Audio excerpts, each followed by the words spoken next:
Hello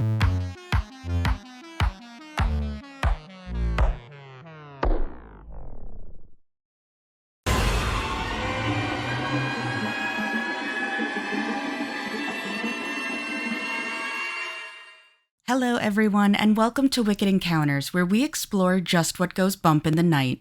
I'm your host Allie, and it's every horror fan's favorite time of year, October. In celebration of the spookiest month, I've compiled a list of movies that I think are worth sharing with you guys, and I'm calling it the 31 Days of Wicked Horror. We're on the 8th day of October now, but in case it's your first time checking in, I'll tell you how I've selected these movies that I believe are worthy enough for you to watch.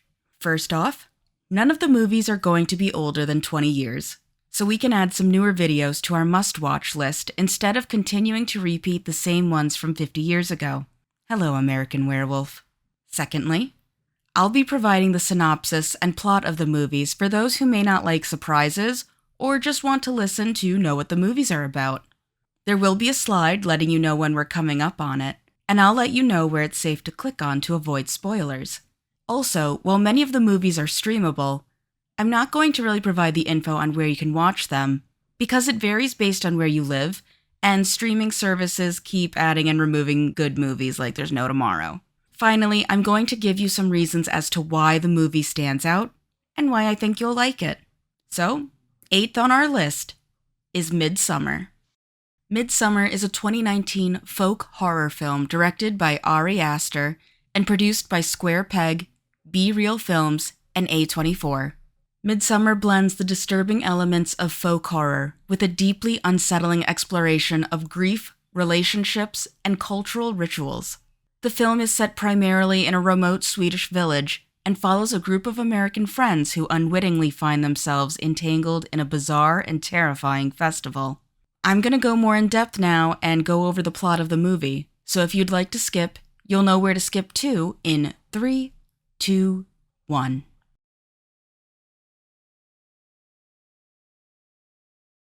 The story begins with Dani Ardor, a young woman who is struggling with overwhelming grief and emotional trauma. Dani is in a troubled relationship with her boyfriend, Christian Hughes, who is considering breaking up with her due to the emotional strain. However, Dani's life takes a tragic turn when her bipolar sister Terry commits a horrific murder-suicide, killing both her parents and herself by carbon monoxide poisoning. This devastating event leaves Dani in a state of profound despair, further straining her already fragile relationship with Christian. Fuck you, Christian. Christian, who feels obligated to stay with Dani after the tragedy, reluctantly invites her to join him and his friends on a trip to Sweden. The trip was originally planned as a thesis research opportunity for Christian and his friends Josh, Mark, and Pell. Pell, who is Swedish, has invited the group to visit his ancestral commune, the Harga, to attend a rare midsummer festival that only occurs every 90 years. Fun fact, I have some Swede in me. Little, Japanese, Swede, Germany. It's crazy, huh? The Harga. Upon arriving in Sweden, the group is warmly welcomed by the members of the Harga. I love saying it that way, I'm really sorry. Community, who live in an idyllic and isolated village surrounded by dense forests. The village is characterized by its bright, sunlit environment, as it's the time of year where the sun barely sets. The perpetual daylight, combined with the commune's strange customs and rituals, creates a disorienting and surreal atmosphere. The group is introduced to the Harga's customs, which are steeped in ancient pagan traditions. The villagers wear white garments adorned with floral patterns, and they engage in rituals that are at once beautiful and unsettling. The festival begins with a ceremonial feast, during which the villagers consume hallucinogenic substances, further blurring the line between reality and the surreal. As the festival progresses, the group witnesses increasingly disturbing events. One of the most shocking moments occurs when two elderly villagers, having reached the age of 72, voluntarily jump to their deaths from a high cliff in a ritualistic suicide known as a testba. A testupa? Ooh, that's not as much fun to say as herge. The villagers believe that this act is a natural part of life, a way of giving back to the earth and avoiding the deterioration of old age. While the villagers view this as an honorable and expected act, The Americans are horrified. Danny, still grappling with her own grief, is especially traumatized by the spectacle. Tensions within the group begin to rise as they realize the true nature of the Harga's traditions. Josh, who is studying anthropology, becomes increasingly obsessed with documenting the rituals for his thesis, despite warnings from the villagers to respect their privacy. Mark, on the other hand, behaves disrespectfully, leading to his eventual disappearance and gruesome fate. As the days pass, the group members start to go missing one by one. Josh is killed after sneaking into a sacred temple to photograph the commune's ancient religious texts. Mark is lured away by a villager disguised as a woman he had been pursuing and is later found skinned. Meanwhile, Danny is gradually drawn deeper into the community, particularly by Pell, who emphasizes with her loss and offers her a sense of belonging that she lacks with Christian. Christian, who is distant and indifferent to Danny's emotional needs, becomes involved in the festival's fertility rituals. He is coerced into participating in a disturbing sexual ceremony with Maja, a young villager who has set her sights on him as a mate. The ritual is overseen by a group of nude, chanting women who mimic Maja's moans, creating a nightmarish and surreal scene that highlights the film's blending of horror with ritualistic practices. As the festival reaches its climax, Danny is crowned the May Queen after winning a dance competition. The villagers celebrate her victory with adoration, making her feel accepted and valued for the first time since the death of her family. But this newfound sense of belonging comes at a price. The final act of the film reveals the full horror of the Harja's rituals. Danny, as the May Queen, is given the power to choose the final sacrifice in the commune's ritualistic cycle. The ritual requires 9 human sacrifices: 4 outsiders, the Americans, 4 villagers, and 1 additional person chosen by the May Queen. Danny, still reeling from the betrayal of Christian's infidelity and emotional neglect, chooses Christian to be the 9th sacrifice. Christian, who has been drugged and paralyzed, is sewn into a disemboweled bear's carcass and placed in a wooden temple alongside the other sacrifices, which include the bodies of Josh, Mark, and 2 villagers who have willingly offered themselves.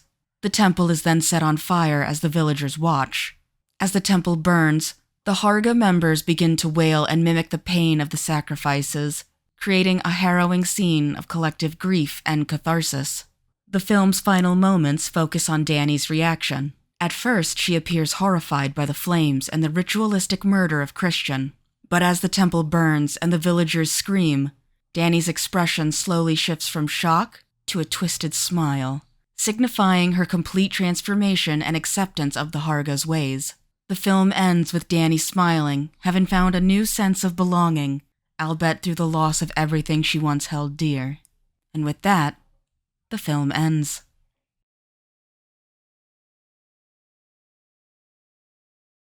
Salutations, fellow youths! To those who stayed, I hope you enjoyed what you heard enough to give it a watch. And for those who skipped, you're in for a real treat when you decide to give this one a go. Midsommar is such an interesting movie, especially with its ending. But I bet you're wondering why it made it onto the list. What makes Midsommar stand out? Well, for one, it's daylight horror. Unlike most horror films that rely on darkness to create fear, Midsommar is set almost entirely in bright, glaring daylight. The perpetual daylight of the Swedish summer is used to create a sense of disorientation and unease, subverting the traditional horror aesthetic and proving that terror can exist in the most unexpected of places. Atmospheric and visual mastery. The film is visually stunning, with vibrant, colorful cinematography that contrasts sharply with the dark themes of the story. The meticulous attention to detail in the set design, costumes, and rituals of the Harga creates an immersive world that feels both beautiful and menacing. Ari Aster's use of symmetry, wide shots, and long takes enhances the unsettling atmosphere, making the horror feel inescapable. Psychological depth. Midsommar is as much a psychological drama as it is a horror film. It delves deeply into themes of grief, trauma, and the breakdown of relationships. Danny's emotional journey is central to the story, with the horror elements serving to amplify her internal struggles. The film explores how grief and isolation can lead to a desire for belonging, even if it means embracing something dark and destructive. Cultural and ritualistic horror. The horror in Midsommar is rooted in the cultural practices and rituals of the Harga commune. The film portrays these rituals with a level of authenticity and detail that makes them both fascinating and terrifying.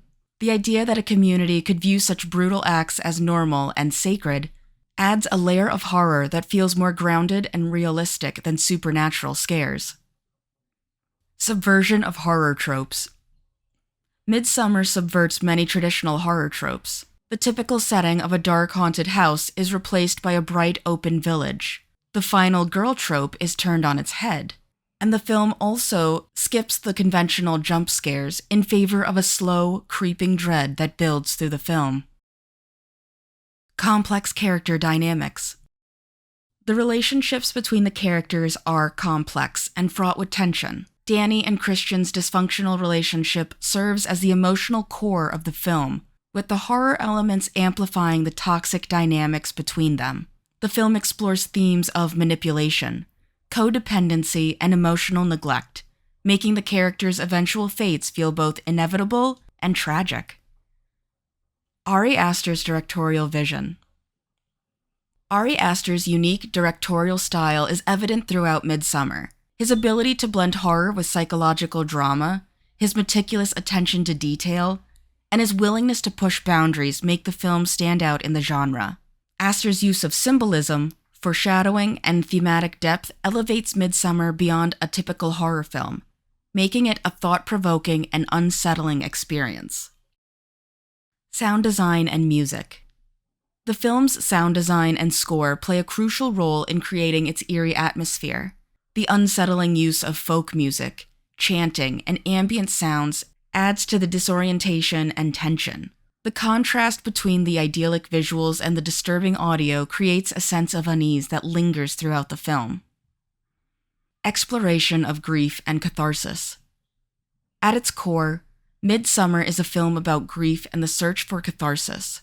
Danny's journey from overwhelming sorrow to acceptance and empowerment, albeit in a twisted and horrifying way, is central to the film's narrative. The rituals of the Harga, with their emphasis on communal expression of emotion, mirror Danny's internal desire to find a way to cope with her trauma. Moral ambiguity. The film challenges the audience to grapple with moral ambiguity. While the actions of the Harga are unquestionably horrific, the film also portrays them as a close-knit community with their own values and beliefs. Danny's final decision is both shocking and, in a way, understandable, given her emotional journey. Midsommar stands out in the horror genre for its bold visual style, psychological depth, and its ability to subvert traditional horror tropes. It's a film that lingers in the mind long after it's over, not just for its disturbing imagery, but for its exploration of human emotion and the dark sides of cultural tradition. And that's all I have for Midsommar. But don't worry, I have 23 more movies I'll be sharing with you. What do you think they could be? How do you feel about Midsommar being on the list? Would it make it onto yours? How did you like the ending of the movie? Let me know in the comments. I'd love to discuss horror more in depth with you all, so feel free to join the Wicked Encounters Discord group.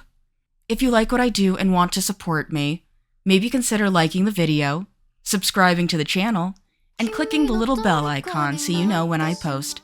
If you want to support me in other ways, maybe check out my Patreon. Speaking of, I'd like to give a big thank you to my patrons, Nakala and Beefalump. You guys are the best around. Well, that's all I've got time for today. So until next time, I'm Allie, this is Wicked Encounters, and I'll see you then. Bye!